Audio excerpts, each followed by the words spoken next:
Für wie viel Geld würdest du die Lola verkaufen? Hallo und begrüßt euch auf meinem Kanal. Heute ist ein neues Video parat und heute würde ich das Video mit meiner süßen Lola vor. Sag mal in die Kamera. Hallo. Sie ist einfach ein bisschen sehr müde, sie ist gerade da, ich möchte ein bisschen schlafen.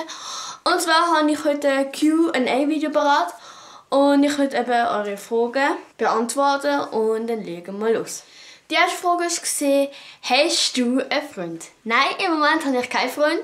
Dann die nächste Frage ist, beste Freundin. Wer ist meine beste Freundin und ob ich ihr alles sage? Und ja, ich sage meiner besten Freundin alles. Ich habe auch 2 gute Kollegen und denen sage ich auch sehr viel. Und erst sind es früher 3 gesehen, aber weil der andere mit mir Kontaktabbruch angefangen hat, hat das halt sich so gebildet. Dann für wie viel Geld würdest du die Lola verkaufen? Ich würde Lola für gar kein Geld verkaufen. Erstens. Und zweitens, weil der Hund eben meinen Eltern gehört. Und wir sind sozusagen, ich glaube, meine Schwester und die sind sozusagen einfach von dem Rudel.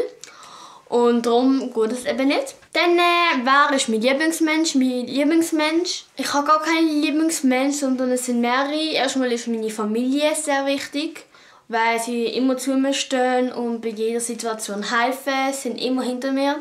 Dann meine allerbeste Freundin, da kann ich eben, wie gesagt, alles sagen und das ist auch mein Lieblingsmensch.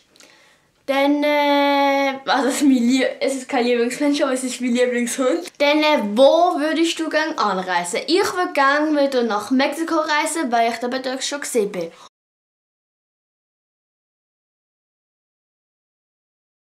Und jetzt, darum blende ich jetzt auch ein paar Bilder ein.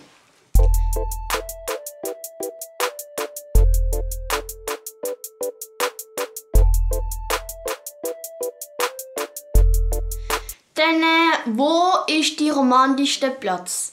Der romantischste Platz ist bis jetzt am Bach gesehen. Frage nicht wieso. Oder wenn man so allein auf einem Bänkchen ist, ist auch mega schön. Dann, was ist das Peinlichste gewesen?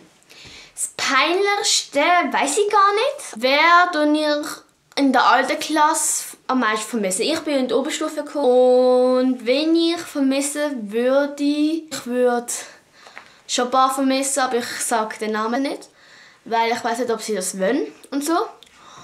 Und dann, das war's mit dem Video.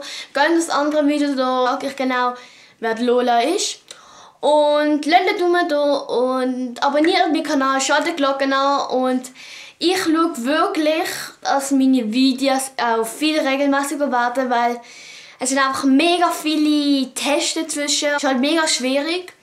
Und dann sage ich mit Lola tschüss. Ja, sie ist so müde. Ich sag dir nochmal hey Sally. Ja, ich lasse sie aber. Tschüss und dann bis zum nächsten Mal. Ciao.